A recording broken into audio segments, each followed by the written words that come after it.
Welcome to Tarot Tuesday. Today is April 29th. This reading is intended for April 30th through May 6th. Today our reading is brought to us by the Color Horror Tarot deck. Although this deck hasn't been colored in at all, it's still pretty new and pristine other than being shuffled, and is more of a black and white horror deck. Now, because it is that, it will have some graphic images. However, without the color, it's not so graphic, and it is very cartoonish, if you can tell by the gypsy fortune teller on the back here. So these cards, they are difficult to shuffle. They are very big, as you can tell. They have the glossy card back, and they have a cardboard type bottom to them.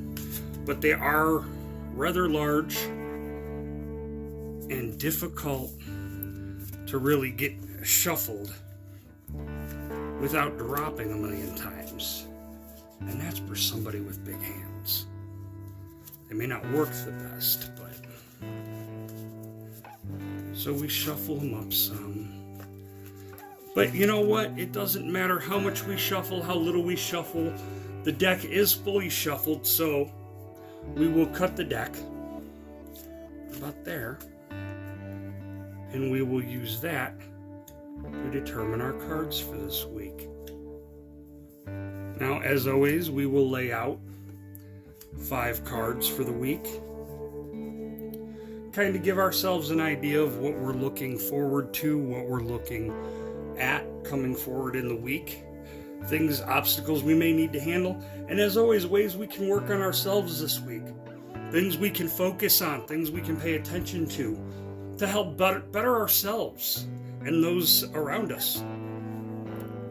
So we start here with the Queen of Pentacles. As the Queen sits there with her pentacles, you can tell she spent a lot of time and focus on that.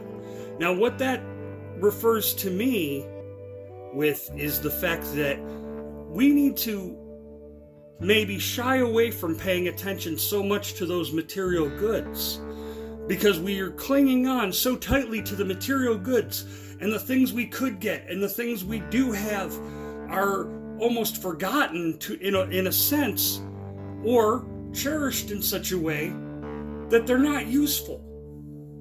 They're not really doing anything. And that, clearly, as the Queen here, isn't bringing you joy.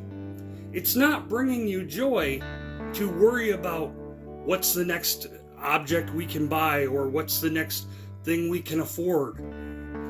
That's not bringing us joy.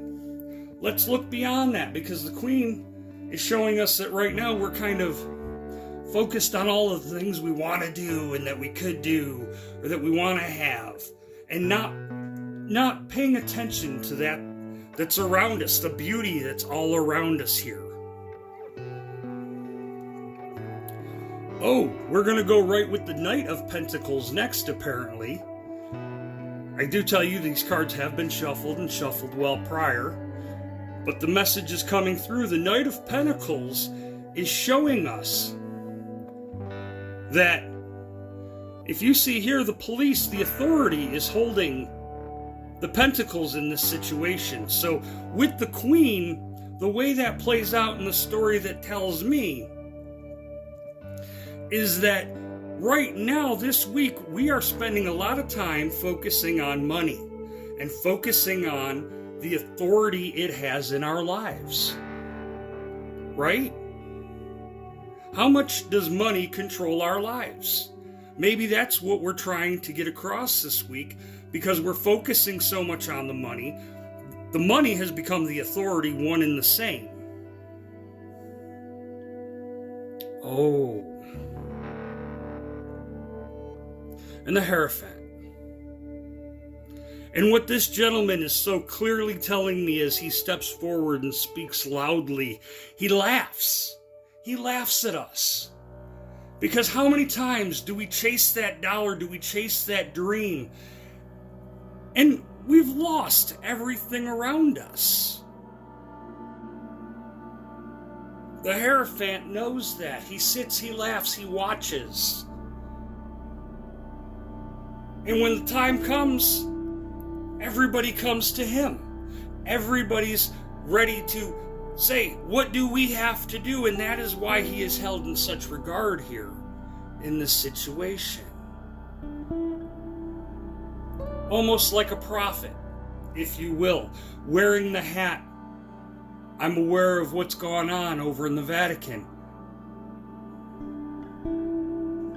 But what if he knew and just laughed and said, you people are so foolish because you chase that dollar. That dollar has ruined and become the authority of your life.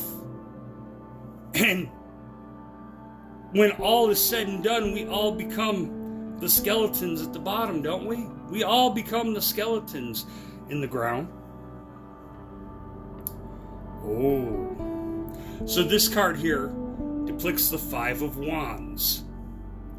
Or staffs, however you would like to take that or perceive that. But what I will tell you here is what this tells me is it tells me that this is the battle. See,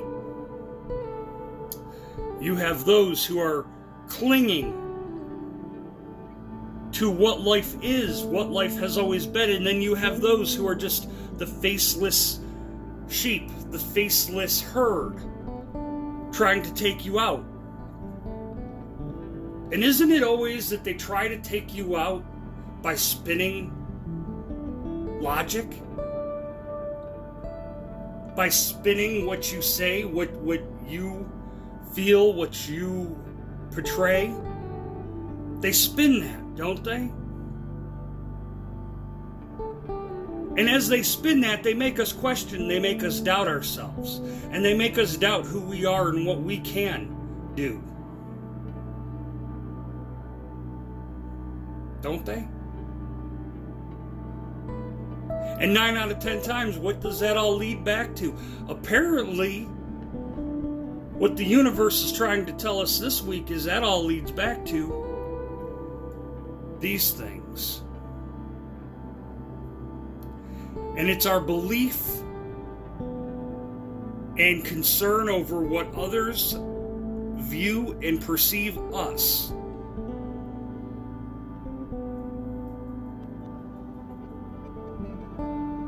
What are we really battling for? Because I'm going to tell you something. Essentially, eventually, we all either end up with this being the authority, or we fight that and we do something different about it. And we become something different with it. Our last card to talk to us this week. Oof. The Eight of Swords.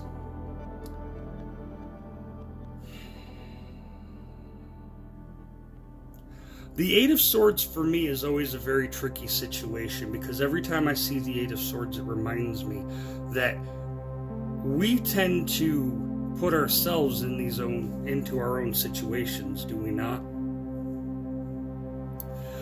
We tend to have all the protection, all the safety, everything we need directly next to us, all around us. But yet, instead of fighting, instead of struggling, instead of trying to get to those safeguards, those things to get us out of here, what do? We stand there and we play victim because it's easier.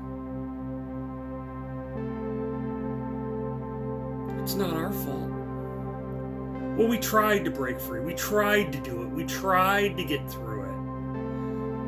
We tried to be a better person. We tried to communicate. We tried to do good deeds.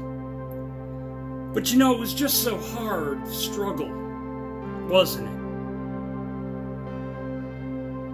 Because it's always easier to play the martyr than it is to actually get up and do something. Right?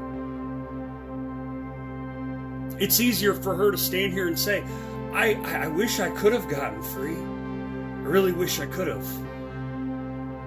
But see, the situation here is the fact that this person here, she has already accepted the fate of being there.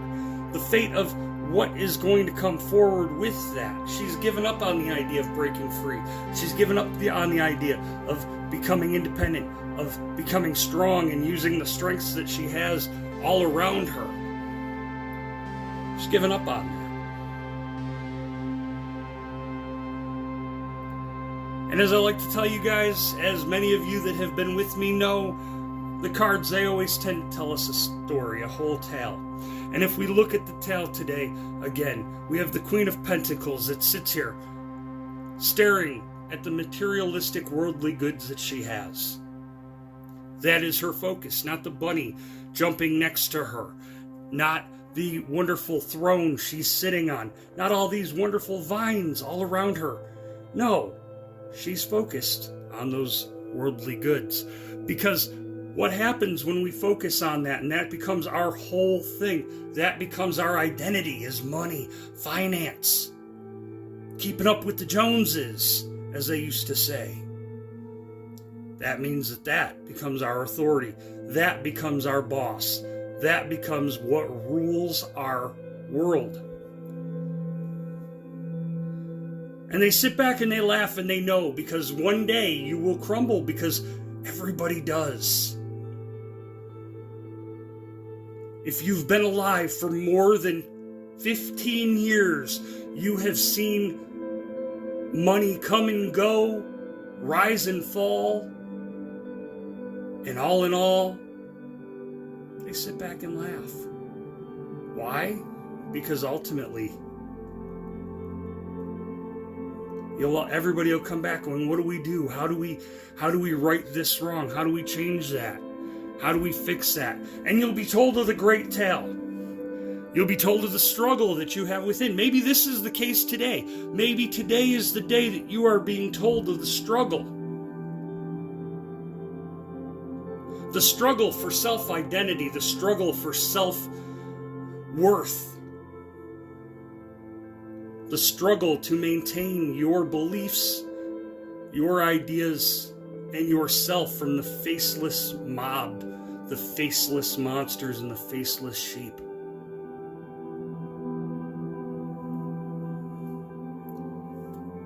Because if you don't, you will end up being the one that's there.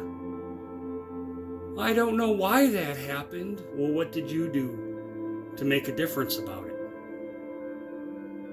Well, I don't know why this is this way. What have you been doing? What did you do to put yourself in this position? And are you willing to break free from it? Or is that where you want to be?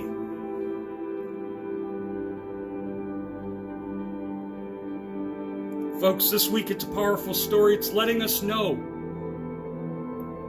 reminding us of the great big wide world that we get the opportunity to explore, to be a part of, to have our own identity in, and not have to answer to the materialistic. As this country, as this world so quickly tries to push on us, buying all the newest gadgets, all the newest things.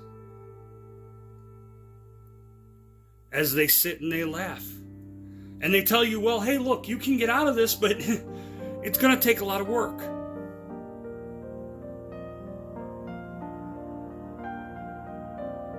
Here's that reminder, it's time to work.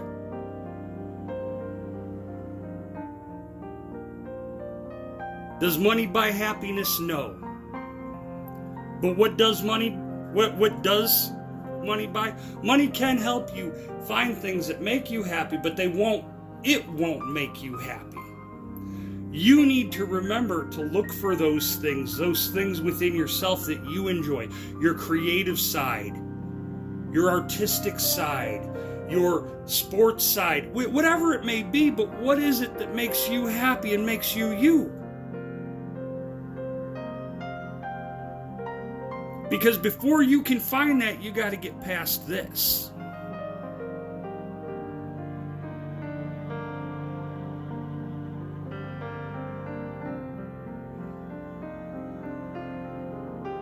The black and white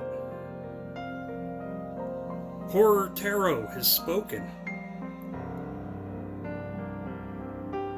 And it has definitely left a very strong message for us to ponder this week as we move forward. Because I know long ago I made the decision myself to never allow myself to stand here again.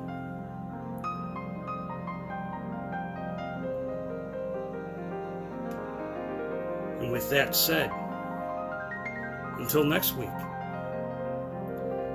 may you find the strength and courage you need to make it through, to find the things that put a smile on your face, genuinely put a smile on your face. Take those times, find those moments. Until next time.